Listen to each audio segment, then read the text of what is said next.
It's a science fiction action thriller set in the present day, but it has a lot of futuristic overtones, time travel and robots. You know, science fiction and all of that kind of stuff. It's not very often that you get an action movie that's got a real strong story, like the Terminator. Metal pieces, killing all of the people on the set. Well, what are you talking about? Boom, boom, boom, boom, boom, boom, boom, boom. It's a down and dirty action exploitation film. I wrote it that way on purpose, Yeah. The Terminator.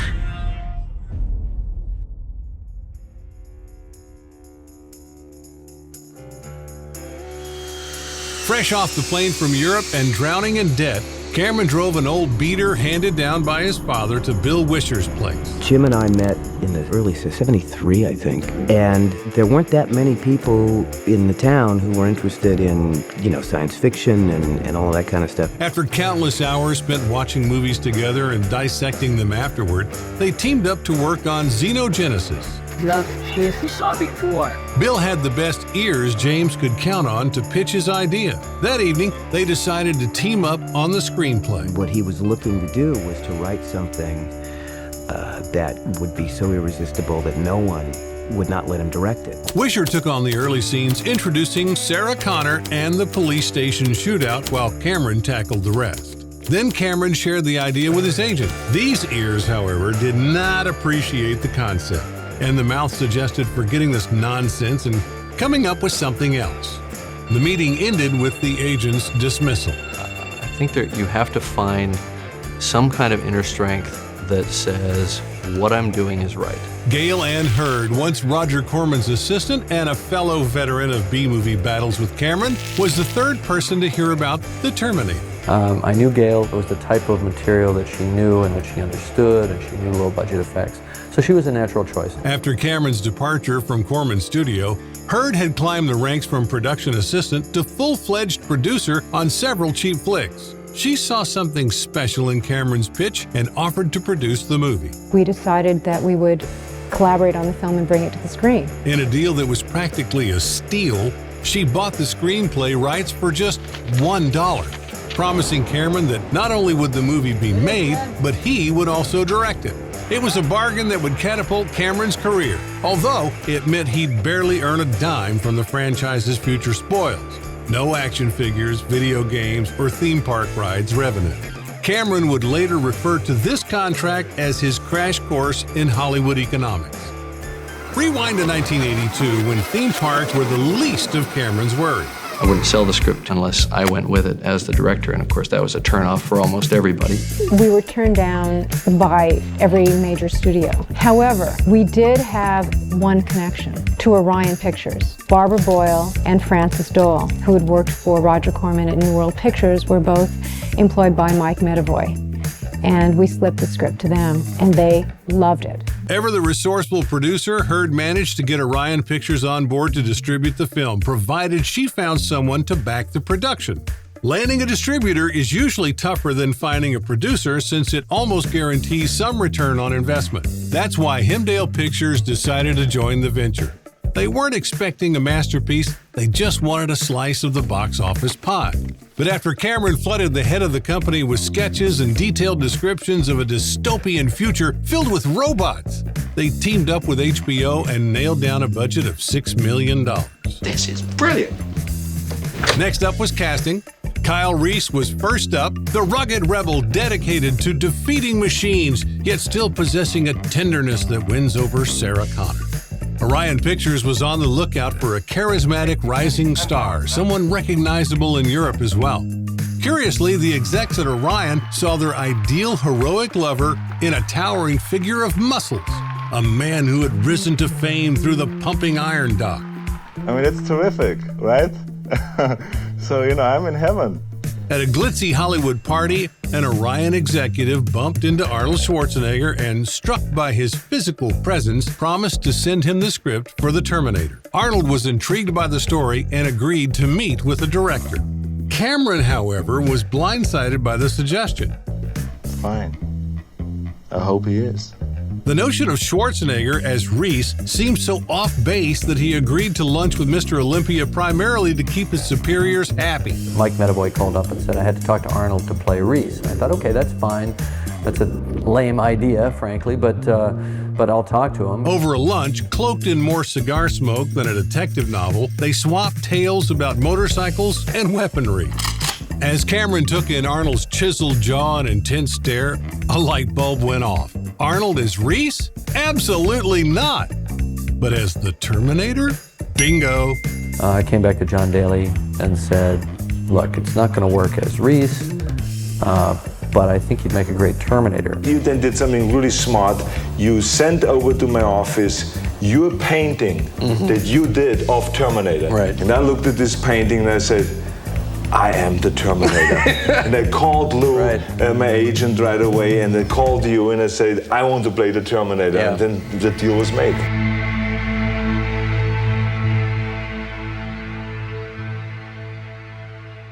Previously, Cameron had imagined the machines as kind of a spy with a forgettable face who could easily infiltrate the rebels. The Terminator I always saw as this kind of cipher, this kind of anonymous guy. He thought Henriksen, the sheriff from Piranha 2, was perfect, but in Arnold's emotionless gaze, he saw something more compelling. This epiphany not only shifted Lance to the role of Detective Vukovich, Same shit. but also robbed another muscular guy of the role of a lifetime. And believe it or not, O.J. Simpson was at one point brought up to star as the Terminator. No one was really hooked to O.J. Simpson playing Terminator because he could not be sold as a killing machine. Yeah. Securing Schwarzenegger meant that filming would be delayed for at least a year and a half, as the actor was already preparing for his role in Conan the Barbarian. We wound up in a one-year holding pattern, during which I practically starved to death. You know, my mom was sending me coupons in the mail that allowed me to buy 2 Big Macs for the price of 1. And using, cost-saving techniques like this, which proved beneficial once we actually started making the film, I was able to survive long enough to begin production. Although Cameron was anxious, he had plenty to keep him busy. The role of Kyle Reese was given to the up-and-coming Michael Biehn. It's a very complex character because at the beginning we look at him as a villain because he's going through the same movements and the same pattern of action as the Terminator. But then he has to change and become the hero, and then beyond the hero he has to become the romantic lead, if you will. So there's a transmigration of the character that happens. This is great stuff. I could make a career out of this guy. Michael came in to read for us, and he gave the best reading of any of the actors that we'd seen, but it was with a Southern accent. And we talked to his agent, very politely said, Michael's very good, but we really don't want him to seem so specific that he comes from the South. And myself and my agents were like, well, what are you talking about? I'm not Southern. I'm from Nebraska. That's middle America, It turned out that he'd been reading for Cat on a Hot Tin Roof the morning, that morning of the reading, and he hadn't shaken the accent. I used to always wonder what you were thinking at that moment. The last major role to be filled was that of humanity's savior mother, Sarah Connor. When we met Linda, she also had the ability to transcend the genre and not be someone who simply screams really well, but someone who was believable as the girl next door, who could ultimately become the mother who saves humanity. And that's not an easy transition. Boy, that's a tough one. To keep busy while waiting for Arnold to wrap up his sword-swinging duties in Conan, Cameron polished the Terminator script and pitched new project ideas to producers. Geiler and Hill's Brandywine Productions, who had the rights to a couple of sequels and were planning a Spartacus remake set in space, were not moved by Cameron's pitch about sandals and gladiators in the cosmos. As a parting suggestion, they urged him to consider an idea for a sequel to Alien, the very film that had redefined science fiction and which had inspired Cameron to pen his own script over a year earlier after working on a low-budget ripoff at Corman Studio. What a magnificent piece of work. So I asked him if he wanted to write that, and yeah, he did. A week later, Cameron returned to Geiler and Hill's office essentially with a complete film in hand and was immediately hired to write the screenplay for Alien. On that same busy day, he was also tasked with writing a less ambitious but decently paid sequel for Rambo. Thanks. Within 3 months, Cameron was expected to finalize the Terminator, turn dark corridors of LV-426 into a xenomorph petting zoo, and send Stallone back for another sun-soaked tour in Vietnam. Think you can handle it? Try. That last gig stumbled a bit. Cameron was all set to pin a Rambo that mused on the existential dread of war, but Stallone was more in the mood for explosions and one-liners. Plus, Sly complained that all the juiciest lines were being hogged by the extras. When he co-wrote Rambo along with Stallone, and I think that Cameron would tell you that most of what ended up on the screen is what Stallone wrote, I think. Yeah. The whirlwind of revisions was so intense that Cameron only managed to write only 90 pages for Aliens before it was time to head to his own film set. Fortunately, those 90 pages so impressed 20th Century Fox that they agreed to wait for the final draft and even promised Cameron the director's chair if his debut film would be successful. Wait. I don't want to know. The final prep for The Terminator involved putting together a visual effects team, which, given the tight budget, meant they had to get pretty creative. Fantasy II Film Effects was brought on board for the miniatures and stop-motion animation. The devastated future world was contained within a mere 150 square feet. We first built a 3-foot platform, which all the miniatures would be shot on. And in the background were cutouts of ruined cities, and in the foreground you had ruined buildings and skulls and things of that nature. Good old forced perspective came in handy here. Skulls in the foreground were normal-sized, while those in the distance were no bigger than peas set against tiny ruins. There was even a grenade on the set the size of a pin cap, filmed in slow motion to visually enhance its weight, making it appear more realistic and substantial. And to try and get it to go directly underneath the treads was a pain in the ass. I think we got it on the 26th take.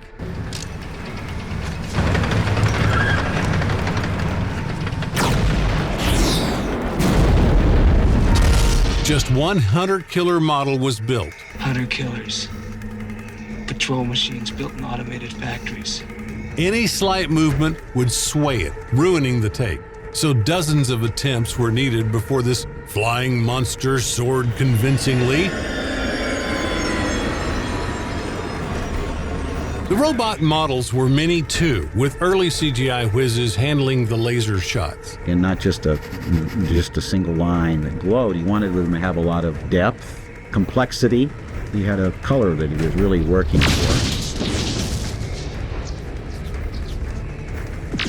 These tech pioneers also managed the command line interface from the Terminator POV. According to this interface, the Terminator's brain is powered by an MOS 6502 chip. That's the same as in the Apple II computer. So if machines ever start a war, we know who gave them their brains.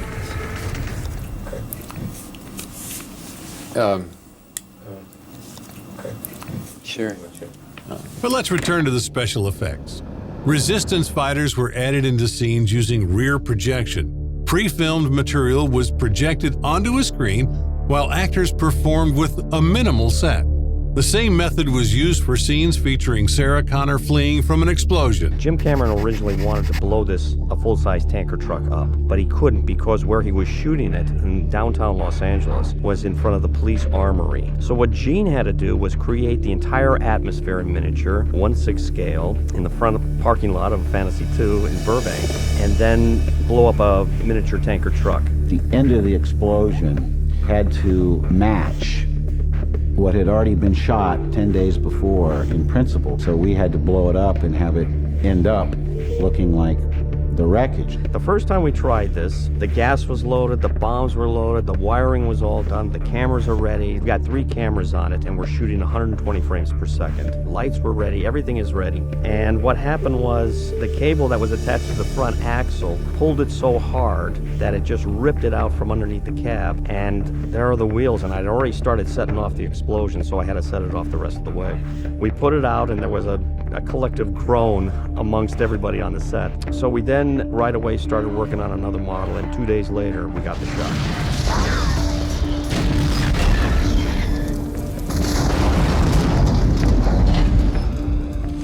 While Fantasy II Film Effects certainly brought their A-game to the set of The Terminator, they weren't the wizards behind the real magic.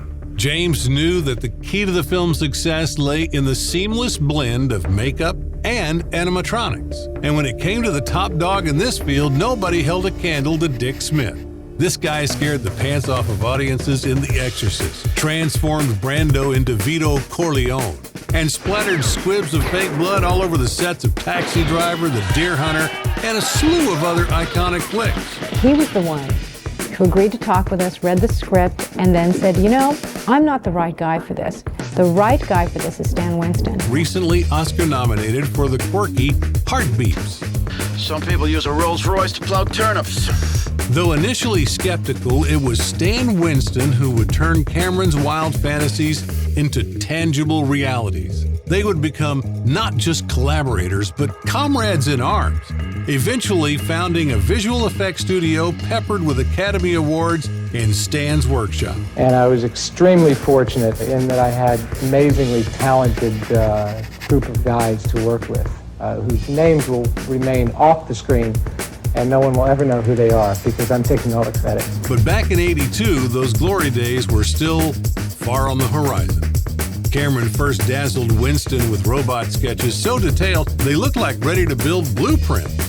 Stan joked that James was the best artist who ever worked for him. Jim, I honestly, but why don't you give me a little sketch here and sort of milk out the sketches from Jim Cameron. Go, okay, we'll work on that, and then I could go over to the guys. We're done. We got it. Let's just here's the body cavity, and here are the hips, and here's the shoulder. And by the time all was said and done, Jim had sketched every detail of the endoskeleton, and thank God for him. And then I ended up taking credit for it all, which I will continue to do. In scenes where the machine self-repairs and pops out an eye, animatronics controlled by a skilled team of puppeteers took the stage.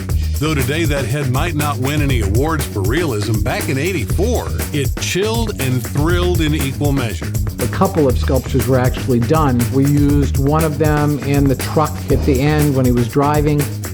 I would be looking at photographs, and I myself would ask myself, is this me or is this a dummy? And only and out of 10 times when I was asked the question, I must have been wrong 6 or 7 times. So this is how close this was, or exactly a resemblance of my face. So it was really amazing. Even in a film, there was no way of telling. The interesting thing is that as good as the heads turned out, the makeup turned out actually better than we thought it would. And I think allowed Jim some more freedom as a filmmaker to shoot, for Arnold to be able to act more. Get out. And then a couple of close-up shots just to sell the depth inside that skull. And we made a huge, oversized endo eye area that we used for close-ups for the eye operation, and also allowed us to show the irising using actually a camera lens for that piece. So those were all the various pieces that we used for the endo. And the scene that truly steals the show is when the Terminator, let's just say, steps out of his skin. For the wider shots, they restored a stop-motion animation. Despite their best efforts, the 100-foot main puppet just wouldn't walk on its own. However, the stop-motion looked so unreal that Cameron kept it to a minimum. Instead, they crafted separate models of different robot body parts, which, through clever editing, made its existence believable on screen. Knew that we could get some walking and some movement by creating an upper torso puppet of the Terminator that would be carried on the shoulders of a puppeteer who affected his walk and his limp and his dragging leg. Then we added our animatronic techniques to head and eye movement. We also built a full standing endoskeleton that Jim could shoot from head to toe, and the shots where he's blown in half and he's being dragged along.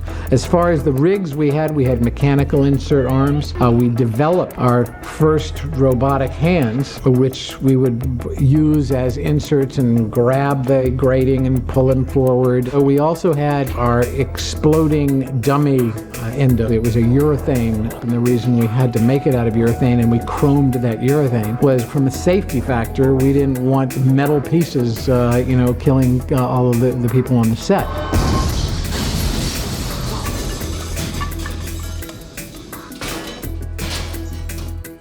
In addition to the challenges of bringing the director's visions to life, there were also mundane problems. We shot downtown LA, the worst parts of LA, at night, during the summer, so it was hot, it was humid, it was dirty, smelly, all those alleys and stuff, it was nasty. But it worked for the movie.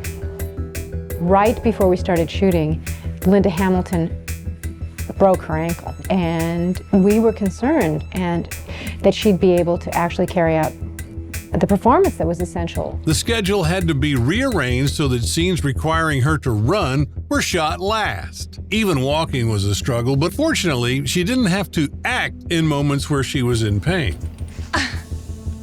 Later, Arnold struggled with a shot involving a motorcycle turn, so Cameron himself jumped on the bike and demonstrated how to do it. Schwarzenegger wasn't asked to do much.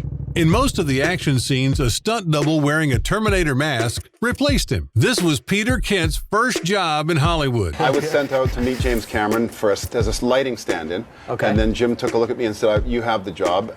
By the way, have you done stunts before? And I said, gee, I may not have this job if I don't say yes. And basically that was it. And I walked into the set and he was sitting in the corner and he looked at me up and down and he said, nah, too tall. And so I figured that, that was the end of my job. And I turned around and he goes, I'm just joking, sit down here and have a cigar. The next thing, I found myself on set being asked to fly through windows and get set on fire. The coordinator eventually sussed me out and said, you have no idea what you're doing, do you? And that basically saved my life because he helped train me. The final stage of production was the soundtrack by composer Brad Fiedel. He did the whole score in his garage. It was a cool garage. I mean, he had a lot of good gear. Some of the most advanced devices of the time played the opening theme, The Machine's Heartbeat. Part of the nature of the score is me trying to get control of the machines. While the machines are trying to get control of the people in the movie, I'm sitting here desperately trying to get control of these machines. So if my Prophet 10 was going boom, boom, boom, boom, boom, boom, boom, boom, and the other thing was going